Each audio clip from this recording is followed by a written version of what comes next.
Buenas noches, bienvenidos al banquillo, gracias por estar con nosotros. Hoy vamos a hablar de transparencia, de inversión, de estos procesos que se están impulsando en el inicio de este nuevo gobierno y la eventual expectativa de cambio que tiene la sociedad hondureña. Ya vamos a incorporar a este tema a algunos jefes edilicios. Y arrancamos con el director ejecutivo de la ASJ, don Carlos Hernández. ¿Qué tal está? Buenas noches, bienvenido. Un gusto, Chendo, estar aquí en su programa. Creo que usted hacía la introducción con mucha expectativa, con mucha esperanza. Venimos de una situación compleja. Nosotros decimos el país vive una multicrisis y creo que lo que buscamos y debe ser el anhelo de todos los hondureños es cómo enfrentarlo con determinación, con resultados que se traduzcan en bienestar para nuestra gente, porque al final yo creo que ese es el gran deseo de todos los hondureños, cómo mejorar servicios públicos, cómo hacerlo de la manera correcta, cómo traer inversión, cómo enfrentar el tema de la lucha contra la corrupción, que sigue siendo un problema real en el país. Y al final la combinación de todo eso, sin duda alguna, se traduce en bienestar para la gente. Y de esta multiplicidad de conflictos, ¿cuáles son los que deben ser considerados para la sociedad civil como hechos a resolver ya? Bueno, diciendo de que hay muchos, claro, y es imposible. Y no es porque tenemos un nuevo gobierno, si pasó con el anterior y pudo pasar con el que estuvo antes. Aquí en lo que se llega en nuestro país es administrar crisis. Sin duda alguna. Y lo podemos observar ahora mismo en el tema de infraestructura, en el tema de salud, y ahí me quedo. Claro, no, sin duda alguna son muchos factores. Claro, cuando uno hace, y por lo menos yo le voy a decir, particularmente nosotros hemos logrado, después de un análisis con varios expertos sobre cuál es ese problema que tiene el país, que resolvernos va a desencadenar un beneficio en general, y es justamente el tema de la Empresa Nacional de Energía Eléctrica. Nosotros decimos es el agujero fiscal más grande del país. Nosotros podríamos, y el presidente está haciendo un gran esfuerzo, atraer inversión extranjera, pero si no tiene energía, atraer inversión extranjera, pero si no tiene precios competitivos, atraer inversión, pero el Estado tiene que erogar, como lo hizo en los últimos años, un poco más de 46,000 millones alimentando este monstruo que al final es insaciable porque no hemos tratado de resolver ese problema. Es un problema, mire, una deuda acumulada de un poco más de 100,000 millones de lempiras, o sea, 100,000 millones de lempiras. Una empresa que pierde casi 2 millones de dólares por día. O sea, ya a esta hora del día ya se perdieron casi 2 millones de dólares. Entonces, si nosotros resolvemos ese problema, sin duda alguna el Estado tendrá la capacidad de invertir más en infraestructura, invertir más en educación, invertir más en vivienda, en salud. Pero si no lo hacemos, ¿qué va a suceder? Ahí en el presupuesto general de la República, sin duda alguna, va a haber dinero que se va a presupuestar para esta empresa, dinero que podíamos estar obteniendo de otras vías, el sector privado podría invertir, pero aquí seguimos viendo las cosas con romanticismo, ¿verdad? Y a mí me es un asunto Carlos, de decisión, de querer hacerlo sin estar pensando en 4 años hacia el futuro. Planteo esto porque los especialistas nos han dicho esto es político. Y si hay voluntad y se le pone mano, se resuelve. Se resuelve y hay modelos, y tenemos modelos en la región. Tenemos modelo en El Salvador, tenemos Guatemala, que hace algunos años vivía exactamente lo mismo que nosotros y lo resolvió.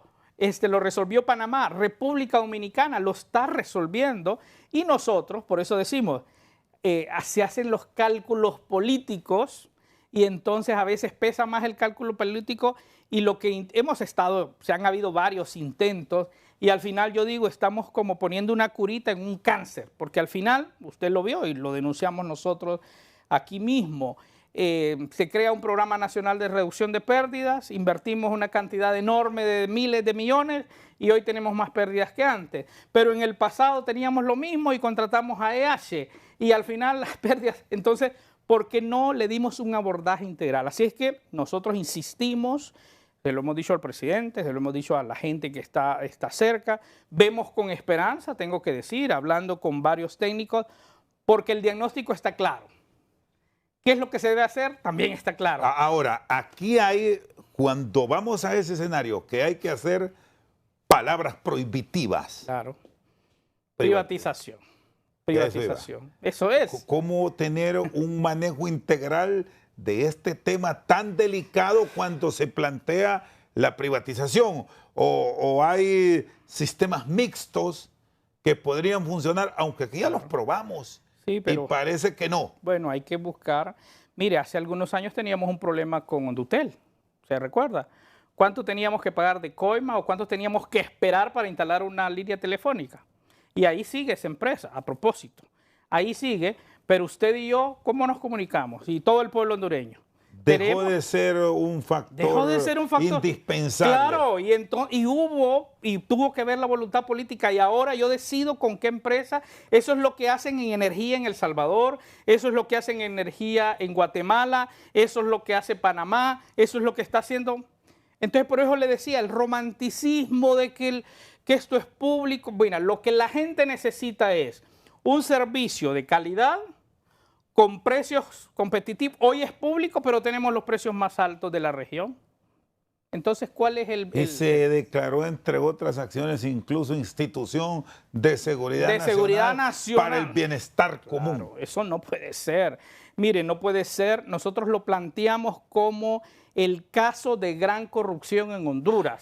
Porque ese sistema permite que todo el mundo robe. Pero ¿cómo se puede entrar en un proceso de verdadera transformación sin que los que andan detrás de estas instituciones se queden con ella y lo usufructuen y terminen volviéndose millonarios, como ya pasó con algunas instituciones del Estado que en los regímenes militares terminaron en manos de privados, que se los vendieron a precio de gallo muerto y solo ha servido para que se vuelvan más millonarios?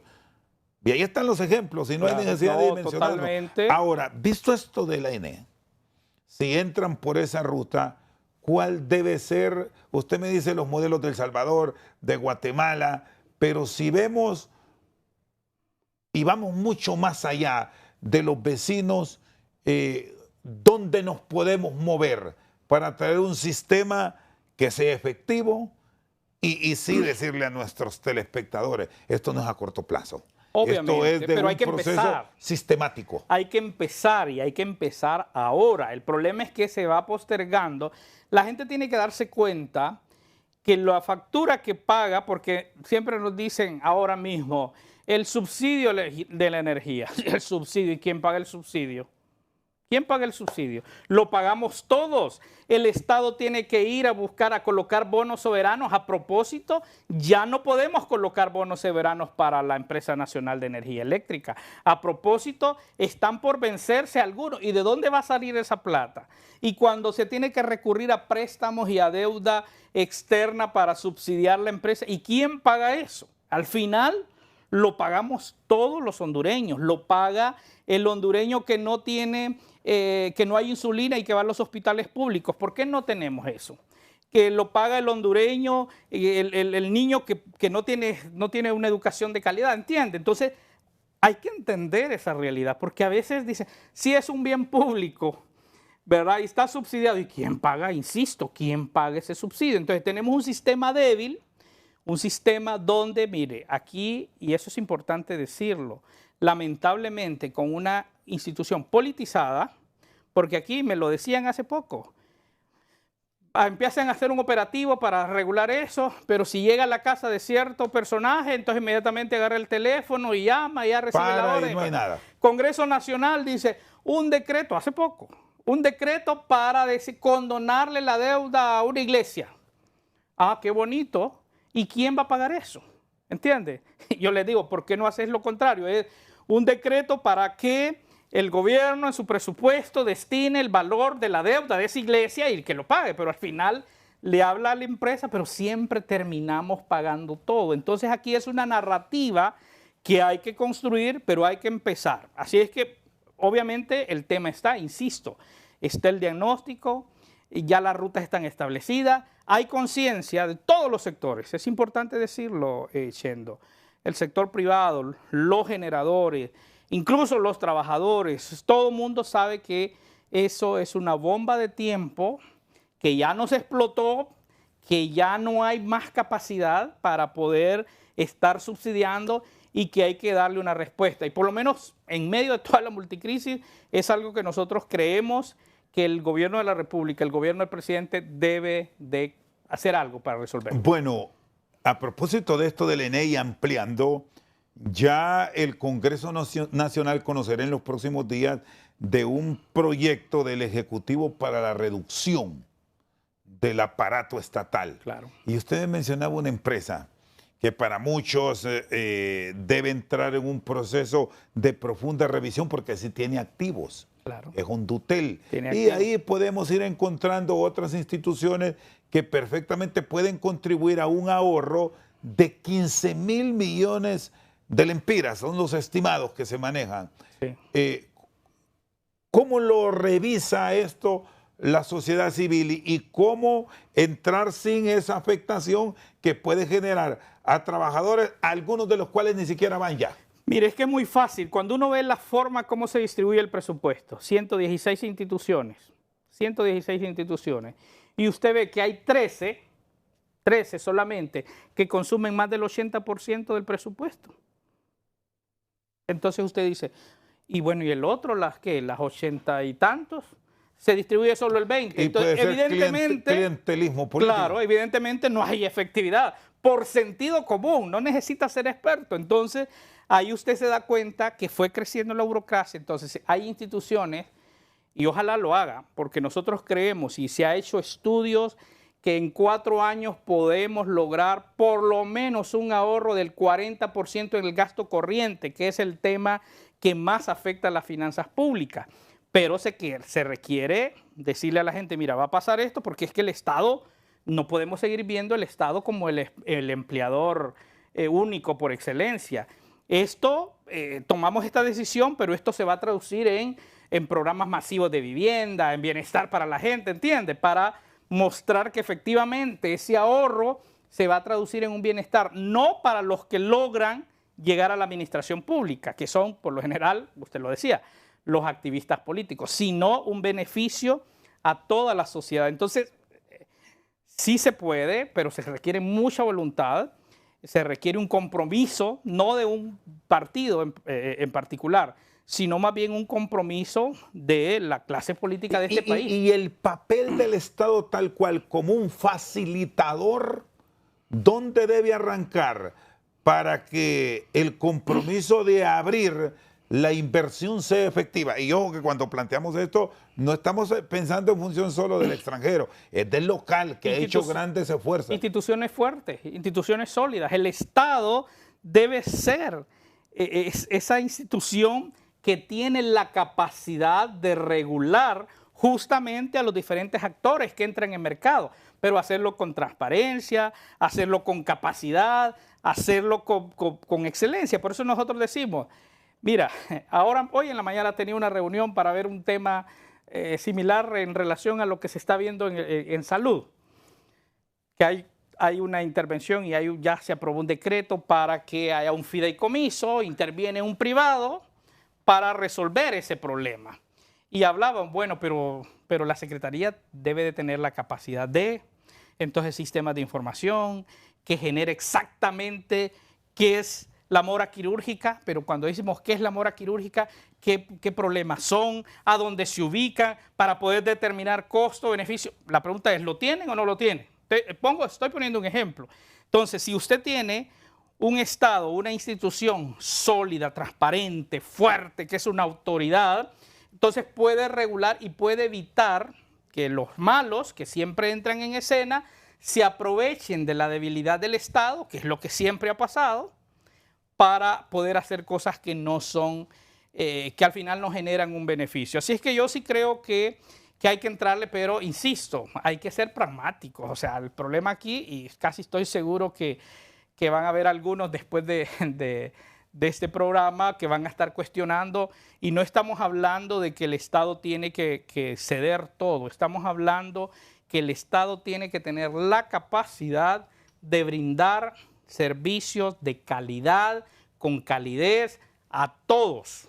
Pero lo que pasa ahora es que en este modelo que tenemos, unos se benefician y la mayoría queda excluido de esos beneficios, y es justamente lo que genera el descontento y genera el malestar de la gente. Mire, yo le voy a decir, el problema que yo tengo, hablando de la energía, hay que comprar una lavadora de gas, que a propósito, yo no sabía que recién, porque la calidad de energía es tan mala que si usted conecta un aparato y ahora todos son electrónicos, entonces no le termina el ciclo, porque cada vez que hay un bajón de luz, comienza el ciclo. ¿Qué pasa acá? En una cosa tan pequeña, en una pequeña casa, imagínese una industria, una microempresa que tiene un aparato para, no sé, que necesita energía. Entonces, ese es el grave problema que hay en el país. Y las medidas que se han tomado son paliativas, como las que hicimos ahora: comprar energía cara, subcontratar energía térmica, mientras el mundo está dando un paso para energías limpias, renovables. Honduras introducimos al mercado una gran cantidad de energía. ¿Y la gente qué pasa? Hasta los ambientalistas estuvieron callados. Tranquilo, porque la gente lo que quiere es resolver su problema, aun cuando en resolver ese problema se está generando otro mayor. Pero la gente dice, está contento allá en su sector, por ejemplo. Ya mejoró la situación. Dice, sí, porque surrendaron una planta a base de diésel. En La Ceiba, no, mira que ya se normalizó. Claro, a base de diésel. Energía cara, energía sucia, pudiendo tomar decisiones para resolver. Y luego hablamos de una licitación enorme. ¿Cuántas empresas llegaron a ofertar con esos 1.500 que estábamos ofertando? 1.500 megas. Megas, perdón. ¿Cuánto? 3 empresas. ¿Y por qué? ¿Por qué no es competitivo? Porque el Estado le debe 19.000 millones a los que ya están ofertando. Entonces, no, ¿y cómo voy a ofertar? O sea, para hacer esa producción necesita hacer una inversión enorme, pero si no hay garantía de que me van a pagar, eso no es atractivo. Más a eso súbele todo el tema de falta de seguridad jurídica. Así es que ese es un tema amplio, podemos hablar muchísimo, pero insisto, es el problema más grande de Honduras. Y tenemos una coyuntura fabulosa en este momento que podría darnos una boconada de Estados aire. Unidos. Sí, Estados Unidos. Bueno, voy a hacer la pausa y justamente este tema lo abordamos al retorno. Hoy el presidente Trump ha anunciado que todos sus aliados, que todos los gobiernos de América Latina, que son del pensamiento del gobernante estadounidense, los espera nuevamente en la Florida el 7 de marzo, otra vez a Fura, junto 40 días. a varios pares de la región, el presidente de Argentina, de Bolivia, de Ecuador, de El Salvador, estarán presentes en... Y pronto esa lista quizás va a crecer. Bueno, ya vamos a abordar este tema al regreso aquí en Al Banquillo. Seguimos esta noche al banquillo. Estábamos pendientes, Carlos, de esa coyuntura que abre a Honduras el principal socio comercial que tenemos, claro. Estados Unidos. Hay mucha cercanía entre el presidente Trump y el presidente Afura. Quiero leer la publicación de más temprano hoy en un despacho internacional desde los Estados Unidos. El 7 de marzo en Miami han sido invitados Javier Milei, el presidente de Argentina, el presidente de Paraguay, el presidente de Bolivia, el presidente de El Salvador, el presidente de Honduras y el presidente de Ecuador. Lo hemos dicho en la sucesión que están los nombres.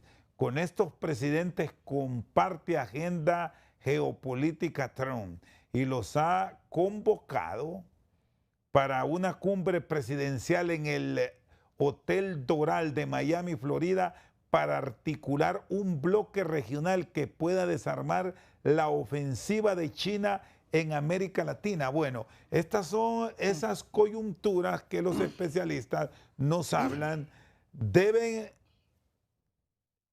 ser puntos claves para tener los diálogos bilaterales y, ¿por qué no en conjunto, para logros de Honduras y buscar superar muchas dificultades que estamos enfrentando?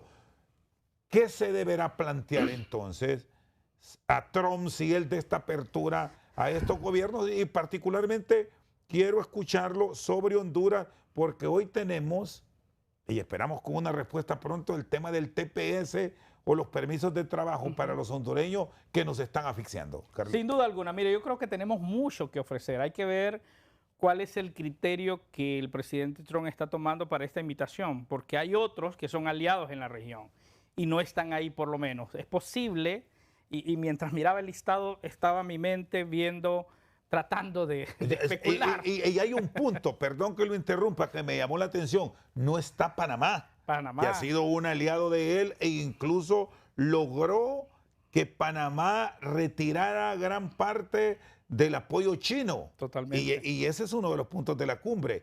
Costa Rica, que fue de los primeros países de la región que abrió relaciones con China, aunque Costa Rica viene el cambio de gobierno en los próximos meses. Pero tampoco está Dominicana. No está Dominicana, por eso le digo, entonces hay que ver cuáles fueron los criterios para hacerlo. Pero bueno, veamos la coyuntura de Honduras. Claro, hay una coyuntura. Yo creo que tenemos muchísimo que ofrecer y hay que ser pragmáticos. Me gustó escuchar en un programa a la canciller. Yo creo que no podemos desconocer que gran parte bueno, 25, un poco más del Producto Interno Bruto de Honduras es provocado por las remesas que nos vienen acá de más de 1 millón de hondureños que están fuera, que están en Estados Unidos.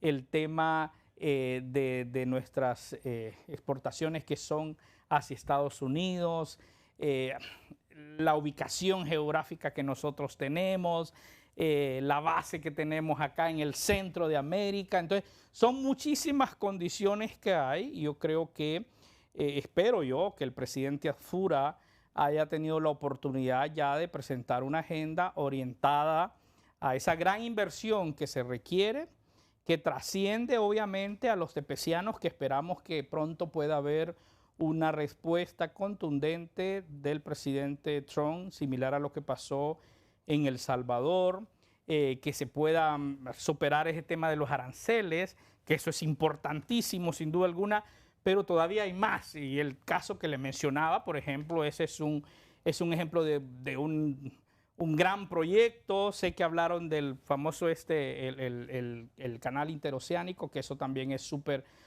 importante. Así es que creo que estamos en una coyuntura clave, el hecho de que ya haya habido ese acercamiento. ¿Quiénes han ido a Mar-a-Lago, por ejemplo? De los que Javier Milei. Que vimos, Javier Milei. Entonces, todo es un simbolismo, todo eso hay que entenderlo, porque ese es el presidente Trump. O sea, entonces creo que es una coyuntura muy importante y mire que en 40 días tendrá la oportunidad de verse nuevamente con el presidente.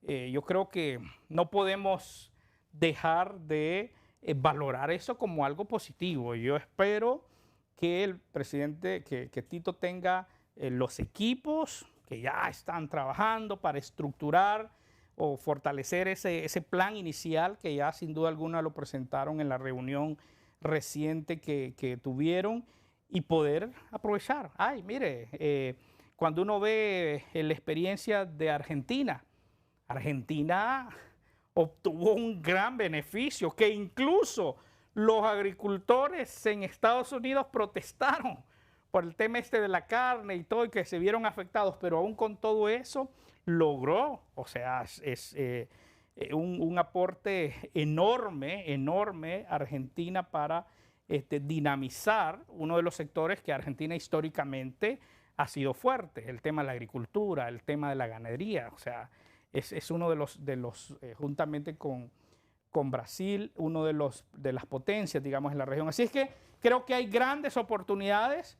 Ojalá no resuelvan el tema de la energía por lo que eso implica y cómo eso nos va a liberar recursos frescos que van a poder dinamizar la economía, porque ya no tendremos que invertir acá y vamos a poder liberar.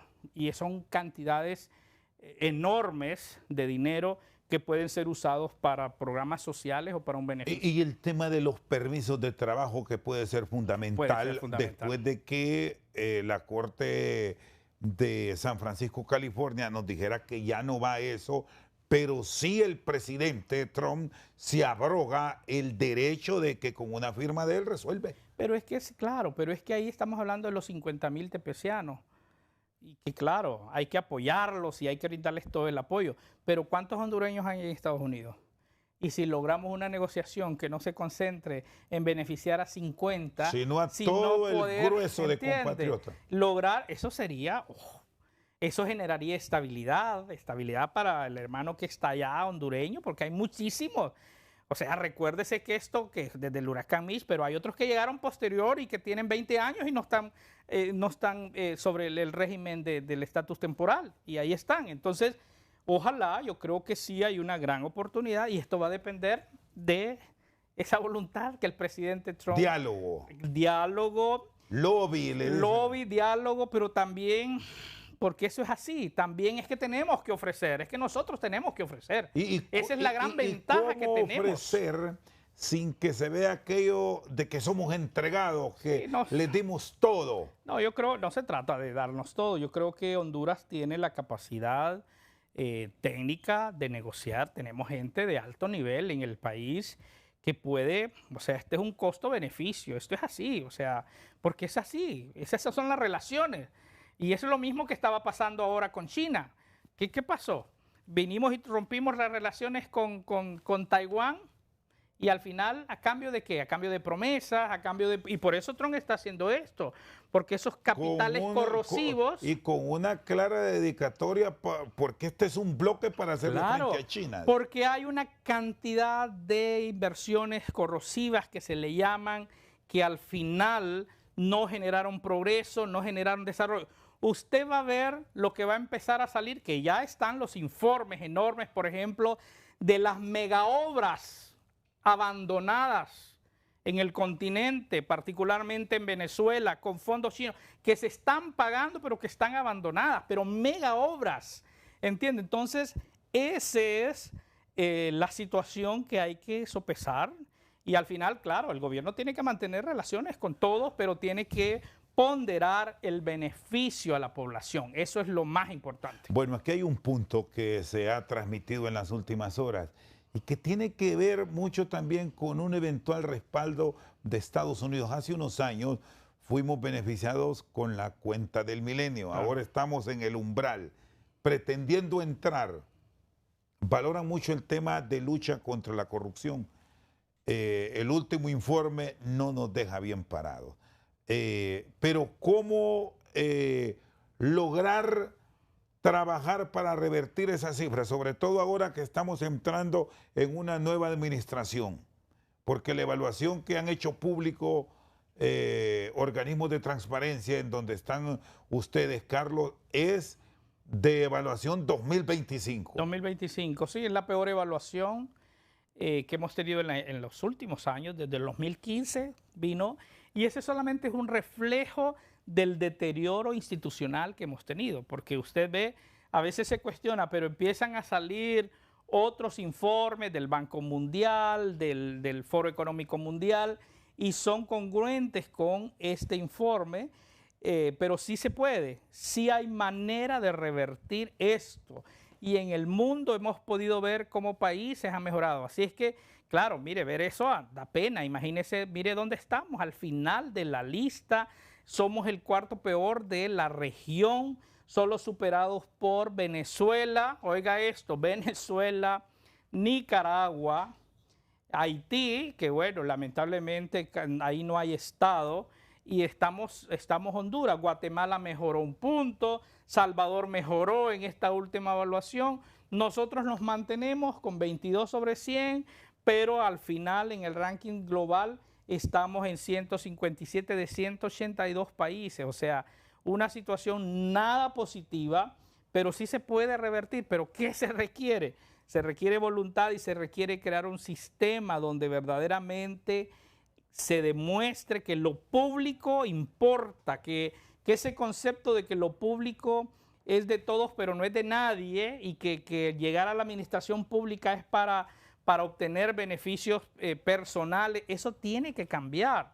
Y yo le digo, cuando uno ve algunas acciones que se están tomando, hay que decir. ¿Y qué acciones, por ejemplo, Carlos, deberán tomarse a nivel de la institucionalidad? Porque esto no es un asunto, debemos decir, del Ejecutivo. No, es aquí todo. es un asunto integral.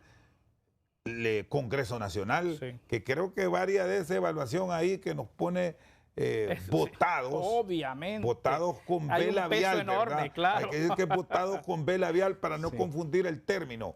Tiene mucho que ver el Congreso, el tema del mismo sector privado que se involucre. Y ya tenemos los diagnósticos. Hoy justamente esta mañana, muy temprano, tenía una reunión con la gente de Naciones Unidas de Nueva York, parte del grupo de expertos que estuvieron viniendo al país para hacer la evaluación con el discurso que nos vendieron de que iba a venir una Sisi. Y estábamos hablando entre varias cosas. Está el diagnóstico de qué es lo que debe hacerse en el Poder Judicial, qué es lo que hay que hacer en el Ministerio Público, qué es lo que tenemos que hacer en el Tribunal Superior de Cuentas, cómo hay que mejorar el Congreso Nacional, que lamentablemente, sin duda alguna, el peso, su comportamiento en el peso de esa nota se lo lleva en gran porcentaje por sus actitudes, y lo que hay que hacer en el Ejecutivo. ¿Cuáles son las áreas más frágiles a la corrupción? El tema de compras y contrataciones del Estado, el tema de la administración del recurso humano, y empiezan a salir cosas, y el tema de la gestión. Ataquemos eso con transparencia, articulando, lo podemos hacer. Ojo, no es un tema solo de leyes, hay que hacer ajustes a leyes, y aquí tenemos buenas leyes. En otros problemas hemos creado buenas leyes y al final el problema persiste. Entonces, en un diálogo entre todos podemos hacerlo, pero ponderar la eficiencia. Shendo, mira, no es posible que aquí, por ejemplo, para obtener una licencia, cosas prácticas que uno escucha, diga, mira, para tener una licencia por la construcción de un edificio que estoy haciendo, un edificio pequeño de 4 niveles, tengo un año, y al final me dicen que, bueno, te lo saco, pero a cambio de... O hacer me contaban otro caso que nos llegó esta semana del pago de un país que nos ha apoyado muchísimo y está haciendo una obra, y resulta ser que no le tramitan el pago, y lo último que le dijeron, mira, te lo tramito, pero a cambio... O sea, a un cooperante internacional que nos ayudó a construir puentes y hacer grandes cosas, ahora ya está, y le están pidiendo, ¿entiendes? Porque hay cooperación que traen sus empresas. ¿Y de cuándo es esa denuncia? Estoy hablando de reciente, diciembre, o sea, en los últimos momentos. Pero eso es uno de los tantos casos que hay. O que alguien celebra, alguien dice, el éxito es que no dimos ni una licencia ambiental. El éxito de mi gestión, si es que se requiere para la inversión, hay que hacerlo bien. No se trata de como intentaron hacer lo que era. Hay que hacerlo bien, hay que hacerlo con rigor técnico, con transparencia, pero se necesita, porque necesitamos inversión, ¿entiendes? Necesitamos, si hay construcción, para todo se requiere, pero eso es a nivel del Estado, pero a nivel del municipal. Mire, asústese que para un permiso, para una ferretería le están pidiendo el permiso, y eso es generalizado. Todo eso puede superarse si simplificamos la parte administrativa que nos vienen vendiendo el tema de gobierno electrónico. Ya estamos pagando un crédito. Estamos pagando un crédito internacional que nos dieron para simplificar el Estado. Que, por cierto, estos procesos de simplificación, cuando conviene, si son especialistas, si no, mire lo que le está ocurriendo a varias alcaldías, donde los recursos que están pendientes de ser trasladados por las transferencias o aquello de que esperaban la amnistía para pagar las tasas municipales, muchos contribuyentes han pagado, y la plata que llegó ahí se le embarca inmediatamente fue verdad. Ahí el sistema funciona de manera... Sí funciona bien. Sí bueno, voy a hacer una pausa y luego vamos a revisar este tema de las dificultades que están enfrentando muchas corporaciones municipales y cómo se puede apoyar para que el recurso sea administrado de manera correcta, de manera efectiva y correcta. Totalmente. Ya volvemos.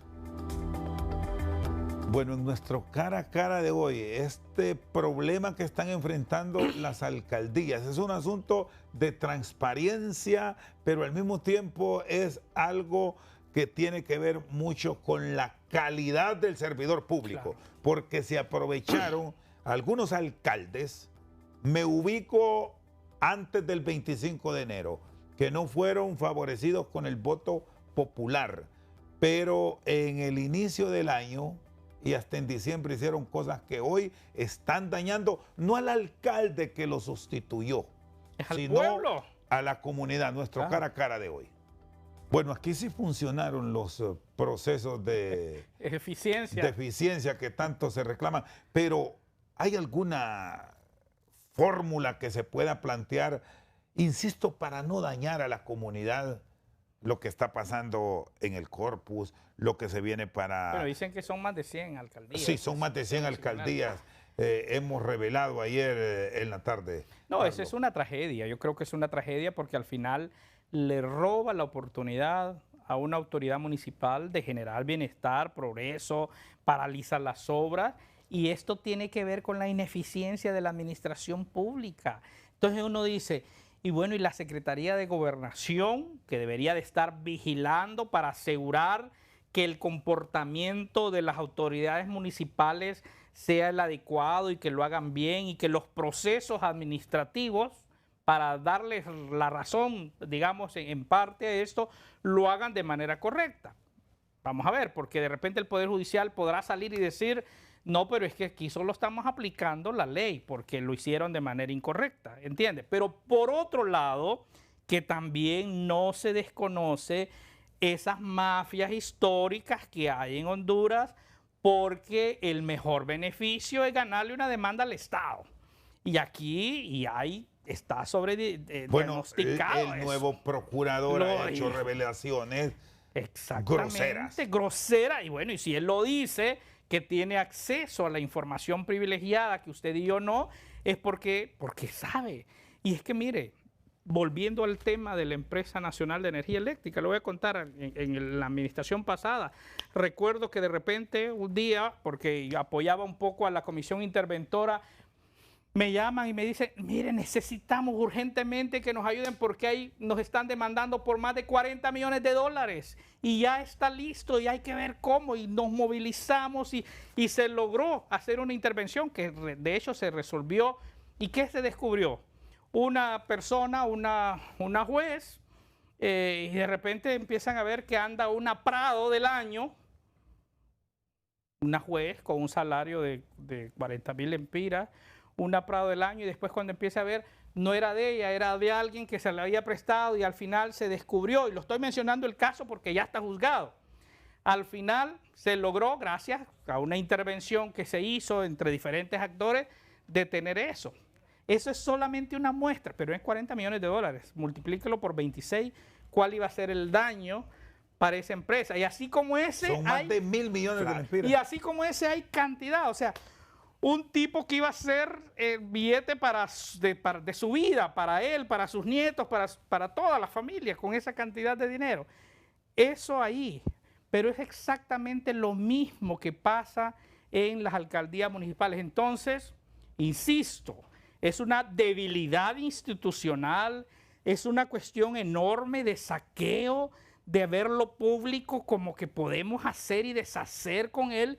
Y eso no se puede. Se pueden volver a modelos, Carlos, como en su momento se intentó y que incluso fue parte de una promoción y hasta propuesta política, que cuando un funcionario cometa un desaguisado de esto, él tenga la responsabilidad. Claro. Obviamente esto para su aplicación debe registrarse una modificación en la legislación, pero... sería un buen ejercicio para detenerse. Hemos visto hoy que habían empleados que que eran menores de edad, por decir algo. Sí, pero es que ese es uno de miren, los casos que uno va viendo de lo que pasaron, y eso pasó ahora, pero que ha pasado antes. Y aclarando, perdón, Carlos, aclarando que este daño, porque quiero que nos enfoquemos en el tema municipal, no solo es culpando a una bandera política. No. Hay alcaldes nacionalistas que hicieron lo mismo, que perdieron la elección y le están jorobando la vida al liberal, a un liberal o al de libre. o a uno de libre, Claro. o uno de libre que no ganó, que favorecieron a un liberal o nacionalista y ahora le está perturbando su activar. Es decir, aquí no se salva nadie. Todos claro. Pasaron la línea. Porque ellos saben que no va a pasar nada. Es que, entiende, es que hay como un sistema tan débil, yo me acuerdo, un sistema tan débil que lo vamos a hacer y vamos a ganar. Y si no gano hoy, voy a ganar. Y voy a ganar y sé que dentro de unos cuantos años y eso se va a sumar y esa cantidad, ese ha sido el modus operandi de muchos. Aquí tenemos jueces que ganan, diputados en el Congreso pasado que fueron despedidos y fueron despedidos como funcionarios públicos bien hechos, ¿entiende? Porque eran haraganes, porque no llegaban a trabajar donde trabajaban antes. Pero no, llegó la oportunidad, demandaron y ya les salió, ¿verdad? 18 millones de lempiras y el Estado tiene que pagar. Claro, hombre, tranquilo, ¿verdad? Ya resolvió, imagínese, 18. Otros se trasladaron. Otros se trasladaron, otros demandaron al Estado, recibieron cantidades. Esa es la realidad. Y ese es el oportunismo, y eso es lo que tiene que cambiar. No puede seguir esa cultura de que le vamos, porque al final, y el pueblo hondureño tiene que entenderlo, lo pagamos todos. Entonces, con esa demanda que están en las municipalidades, no va a haber beneficio, no va a haber progreso para esos municipios. Y toda la transferencia que les hagan, es que mire, es que como ahí funciona el sistema. Es la transferencia y también cuando el contribuyente paga. Exacto, pero es que inmediatamente el sistema se lo... El procurador decía, bueno, la ley ahí está y hay que aplicarla, pero hablaba de darle un seguimiento puntual porque donde puede pelearse, vamos a usar ese término, o debatirse, van a pelearlo, porque algo pueden encontrar e incluso hasta la acción de repetición es válida para revisar si muchas veces se perdieron o se trabaron estas demandas porque el mismo abogado del Estado dejó vencer los términos. Claro. Porque eso ha pasado algo así como un compadre hablado. Claro, de compadre hablado, y eso ha pasado, pero también pasa en el Poder Judicial, donde tenés una mora que te están resolviendo en lo contencioso, o sea, te están resolviendo para un año, ¿entiendes? Y cada vez que lo vivimos, ¿sabe? Es que es una cosa, es una tragedia. Lo vivimos en el caso de la policía y venía una resolución, ¿y sabe cuál es la resolución?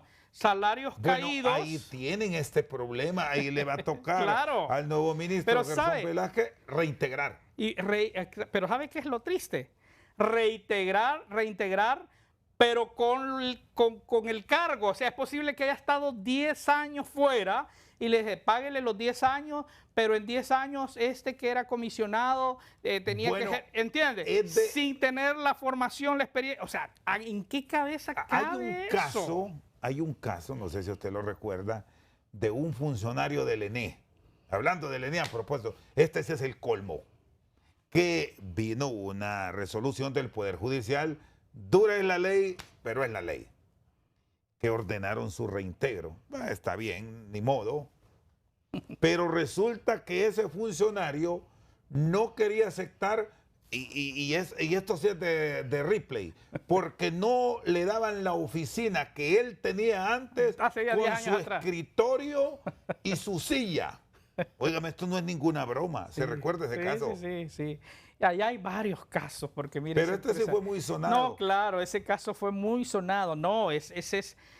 Y a veces las resoluciones que le dicen, no solamente reintégrelo, sino reintégrelo, y si es una institución que tenía escalafón, reintégrelo con la posición que debería de tener si no hubiera salido. O sea, aun cuando hay documentos, aun cuando era un haragán, hay muchos que no se presentaba a trabajar, pero esa debilidad que no les permitió documentarse de manera correcta, entonces al final, y luego se hablan con el otro, el del abogado del Estado, y entonces, y de esos casos. ¿Usted no le ve una salida ideal, algo que sea óptimo para los alcaldes? Ha pasado en Choluteca, bueno, tiene que haber, yo creo, no, ese es un tema y no se les puede dejar solos.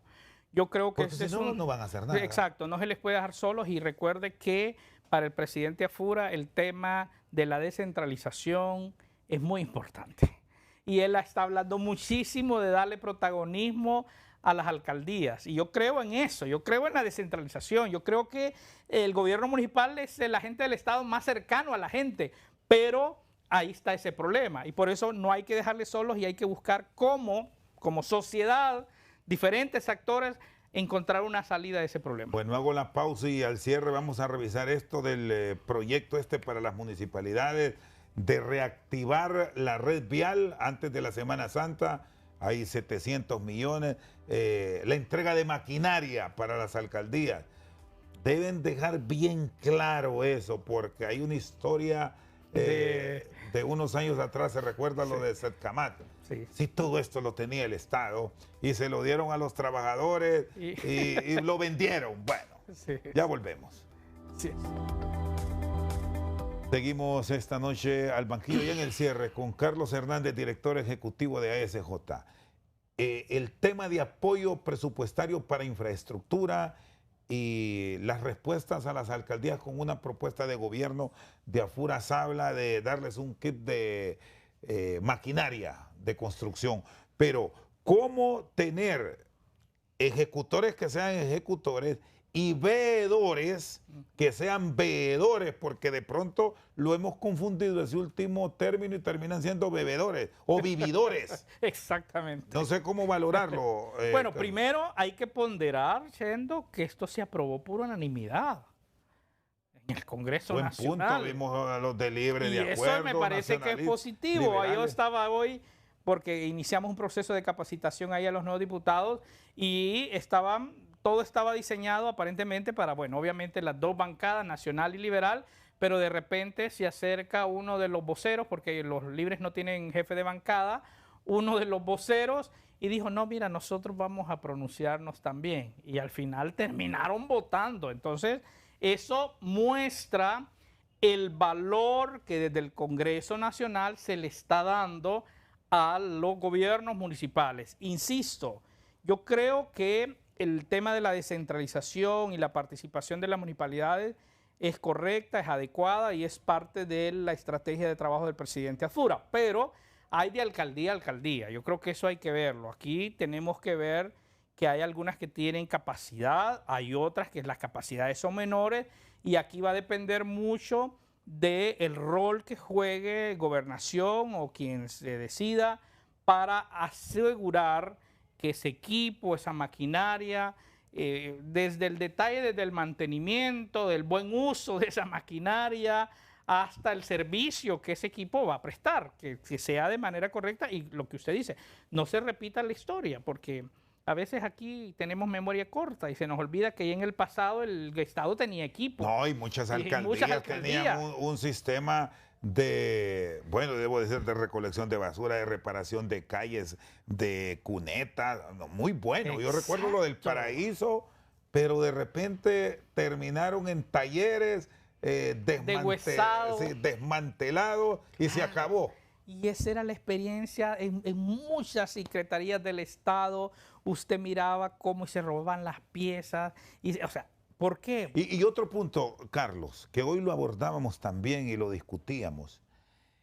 Este es un equipo caro y de operadores especializados. Certificados. No vayan a llegar ahí a los alcaldes con activistas o darle la responsabilidad de un equipo pesado a alguien solo porque diga es conductor. No, esos son certificados, porque si no lo van a arruinar. Claro, es que es por eso le digo, y esas son las cosas que hay que ver, cuáles son los criterios para entregar, cuáles son las condiciones que debe tener la alcaldía para el uso, el mantenimiento, porque al final, yo le digo, un equipo de esos puede, no sé, puede costar varios millones cada equipo. Y si al final puede ser muy bueno, pero si no tiene el mantenimiento, el trato adecuado, al final eso puede quedar así, rápido. Puede pasar a mejor vida y destruirse. Así es que creo que el concepto es positivo porque es una forma de dar respuesta inmediata a lo que suele suceder ya en época de invierno y lo que pase. Pero hay que hacerlo bien. Y tenemos el otro punto de la reactivación de caminos, de carreteras, porque hay zonas en donde se avanzó, pero otros están completamente olvidados. Y ese tema genera empleo, es una de los, mire, el tema de infraestructura es uno de los rubros que genera empleo más rápido, porque el alcalde para operar una máquina no solo necesita el operador, necesita la gente que anda de ayudantes, de asistencia. Entonces eso creo que es muy importante, lo que estamos viendo, imagínense. Y esa es la realidad que hay. Así es que nos parece positivo, pero ojo, hay que asegurar que ese equipo pueda ser usado de manera eficiente, con el tratamiento adecuado, para que pueda pues, tener el impacto que se requiere. Pero insistimos, creo que el tema de la descentralización, vincular a las alcaldías municipales en la ejecución de obras, pero también en la vigilancia de otros temas. Ahora en educación estamos hablando de textos, cómo aseguramos que lo hagan. Hay tema incluso de veeduría, miren, en servicios básicos que son elementales, salud y educación. Esa sabiduría debe ser clave, porque le planteaba esto de los vividores. Claro. O no sé si es que van a beber. Y no es ningún tipo de broma. Sí, es cierto. De todos estos proyectos. ¿Cómo es que no hubo supervisión para establecer si esa capa asfáltica es la adecuada, el grosor de el concreto hidráulico? Son cosas que parecen simples, pero que son fundamentales, porque si no tendremos un proyecto que era para 10 o 15 años, que en el siguiente invierno ya no sirve. Nos repararon la calle hacia Valle de Ángeles, hacia Cantarranas, en la administración anterior, en 2 ocasiones. Todo el mundo alegre, vaya a ver. Y uno dice, ¿pero qué pasó aquí? ¿Qué pasó que ya ese agujero se abrió de nuevo? Ahí es la supervisión, la clave. Entonces la pregunta es, ¿qué le pusieron? ¿Arena con algo de asfalto? No sé, ¿verdad? Los ingenieros me pueden decir, pero nuevamente, entonces, eso es lo que uso cada día, ¿entiende? Pero ese tipo de casos usted lo va a encontrar es diferente. Por eso es que el tema de infraestructura es uno de los sectores más frágiles a la corrupción. Porque usted viene y le pone, en vez de ponerle 2 bolsas de cemento, le pone 1 y usted lo ve. Entonces y ahí a simple vista se ve. El tema de supervisión, claro, la clave, la veeduría. La supervisión, la veeduría, la transparencia. Porque al final, y es lo que la gente tiene que entender, al final el daño, ¿quién sufre el daño? Lo sufrimos todos, lo sufre el Estado. Tenemos que pagar la plata, tenemos que pagar el préstamo, porque tristemente mucho de eso es deuda externa que tenemos que pagar y al final somos afectados todos. Muy amable. Carlos Hernández, director ejecutivo de la ASJ, con nosotros esta noche al banquillo. Por su sintonía, muchas gracias.